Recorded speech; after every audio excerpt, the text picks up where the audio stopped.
Hello everyone, and welcome to a brand new season of Player One Start.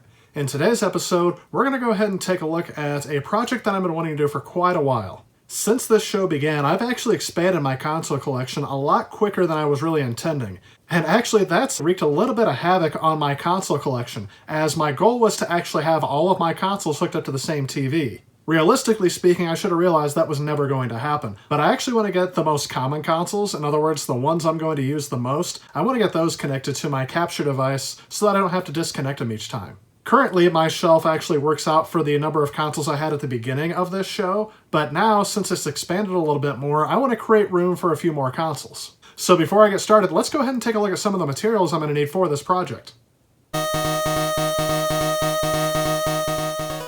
First, I needed a shelf that could fit multiple game consoles on it.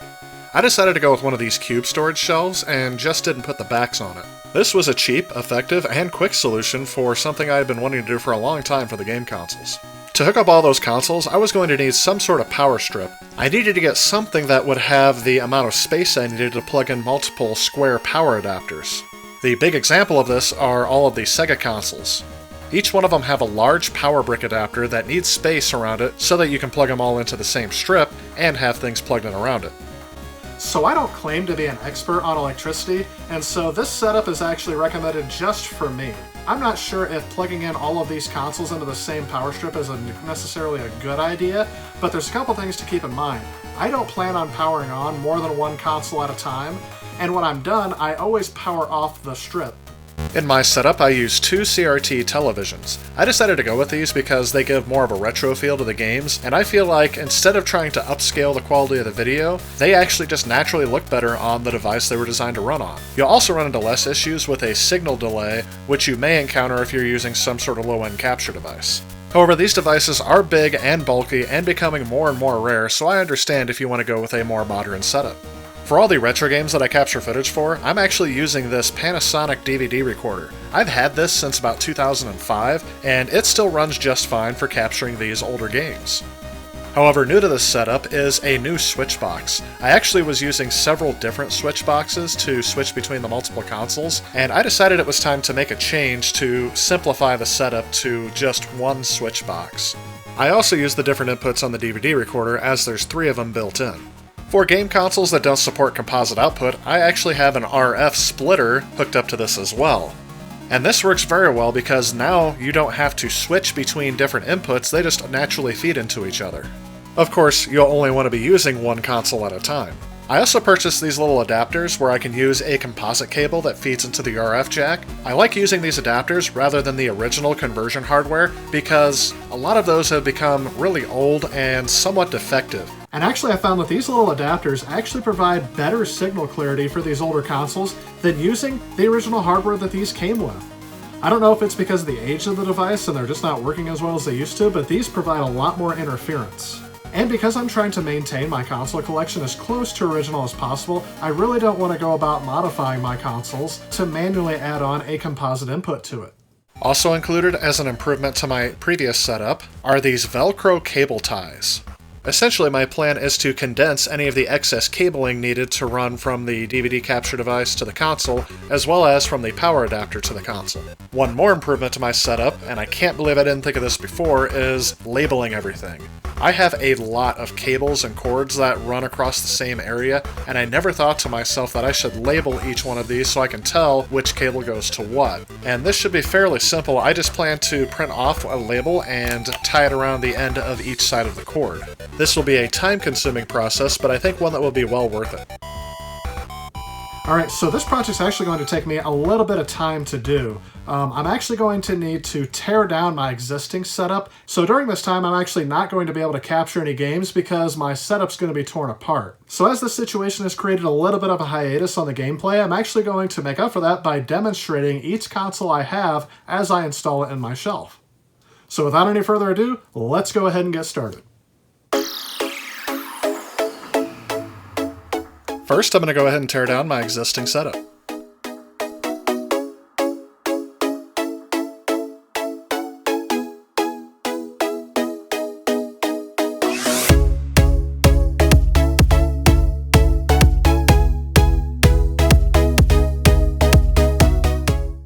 Here you can see me labeling the Sega RF cord. Now I don't always use the RF input, I only use it for certain games where I don't want to see a lag in my capture device.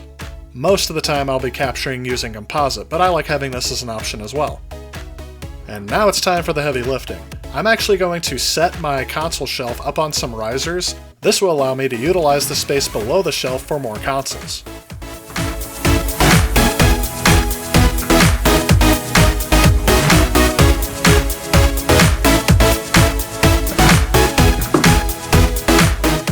The first console I'm going to hook up is the PC Engine, known in the US as the TurboGrafx 16. Here I'm going to go ahead and tie off the extra length of the power cord with a Velcro strip.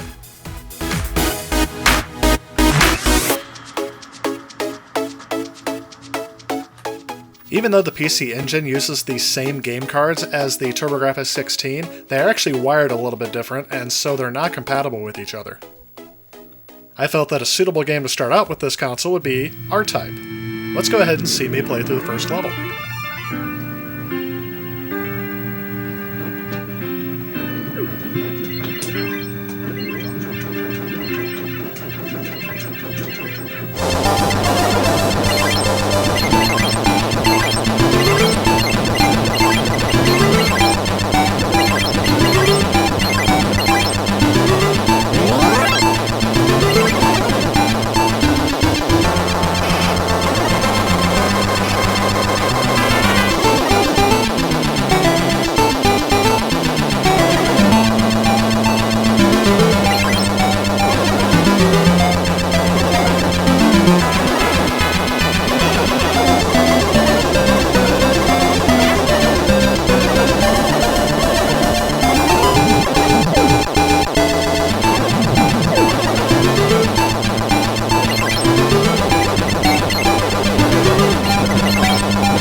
I feel that is a very impressive port of R-Type, but that is a story for a different video.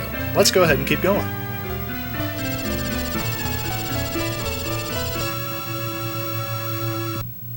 The next console I'm going to hook up is the Nintendo GameCube, with the Game Boy player.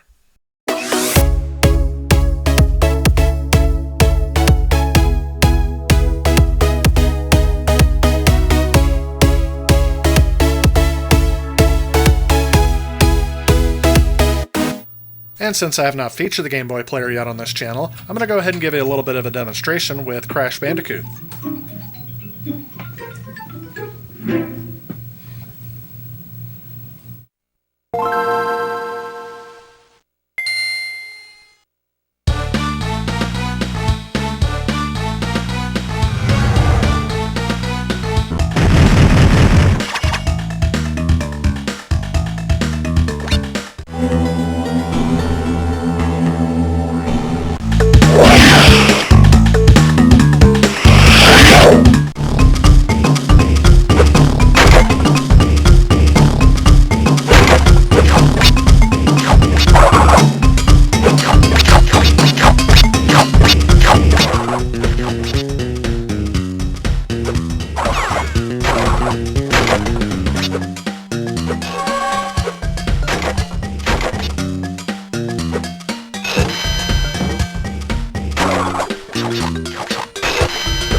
Next, I'm going to hook up Sega's swan song, and that is the Sega Dreamcast.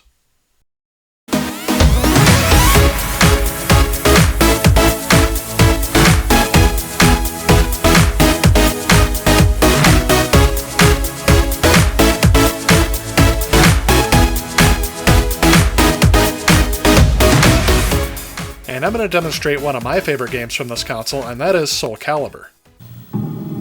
Namco.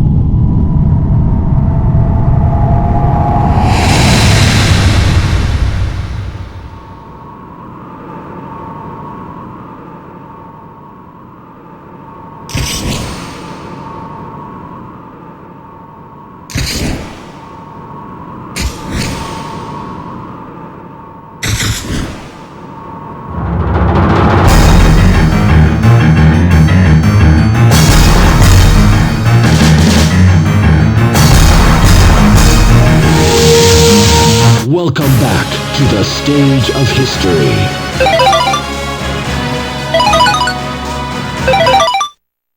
Kick versus Shanfa. Versus Shanfa. Fight!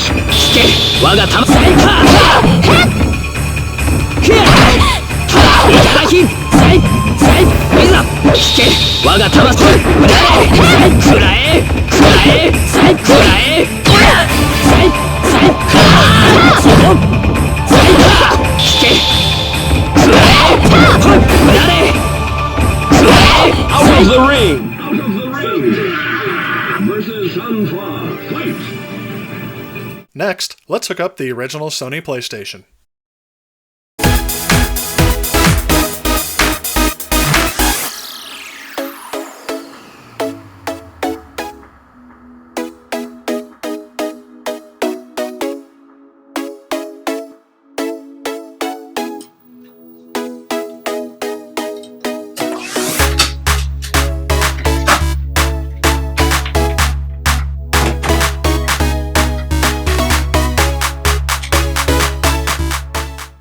And I can't think of a better game to try out on this one than Crash Bandicoot 3 Warped.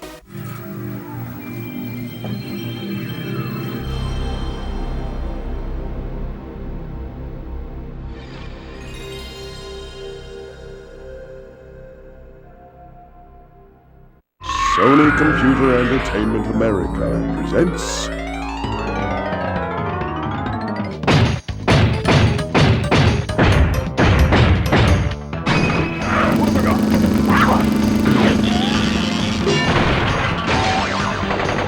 Crash Bandicoot Warped!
Next, I'm going to go ahead and hook up the Sega Saturn.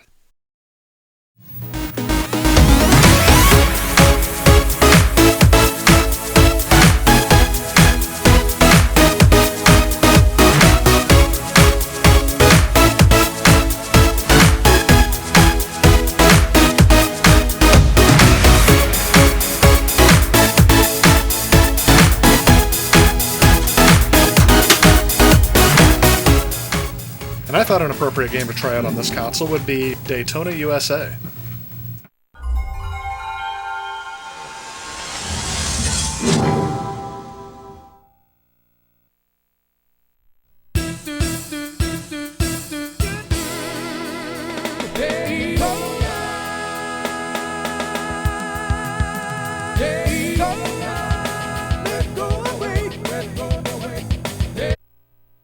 Please select a race course. Beginner. Please choose manual or automatic transmission. Automatic. Gentlemen, start your engines.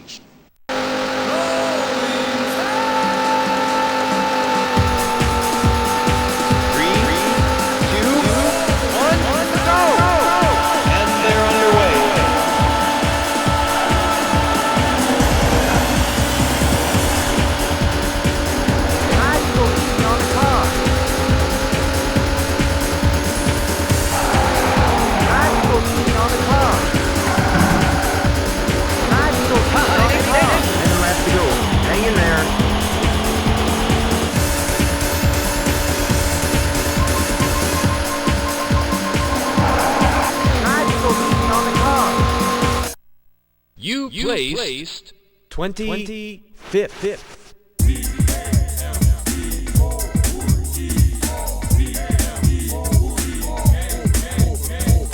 Now, list your name with the other champions.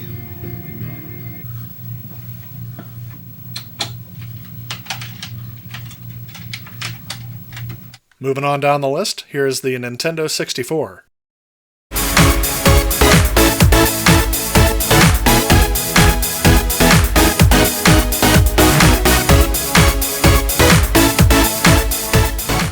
And here's a game I have not really even fully played through yet. I'm going to go ahead and try out a little bit of Banjo Kazooie.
Alright, I think it's time for a little bit of a break, so I'm going to resume this in a little bit. Alright, so this project, again, took a lot more time than I initially thought, and so that's where I'm going to have to wrap it up for this video. But in my next video, I'm actually going to show you how the project finished up, as well as how I got this shelf behind me up. You may have noticed it. I have another Sega Genesis shelf and a Sega Master System shelf up here, and that was actually a new addition to my shelf as well. I also have a shelf off to the side here where I have my GameCube and Vectrex games. So this is where I'm going to have to wrap it up for today. Remember, if you like what you see, please hit that like and subscribe button, share with a friend. You can reach out to me on various social media such as Facebook, Twitter, Instagram. As always, I want to thank you guys so much for watching, and stay tuned next week as I finish up this project. I'll see you guys next time. If you're looking for ways to help the Player One Start Show, you can consider supporting me on Patreon. Also, if you enjoy the content of this channel, please remember to click on this subscribe button. If you enjoyed this video and you'd like to see more of my content, please feel free to check out one of the suggestions currently showing up on your screen. Otherwise, I'll see you next time.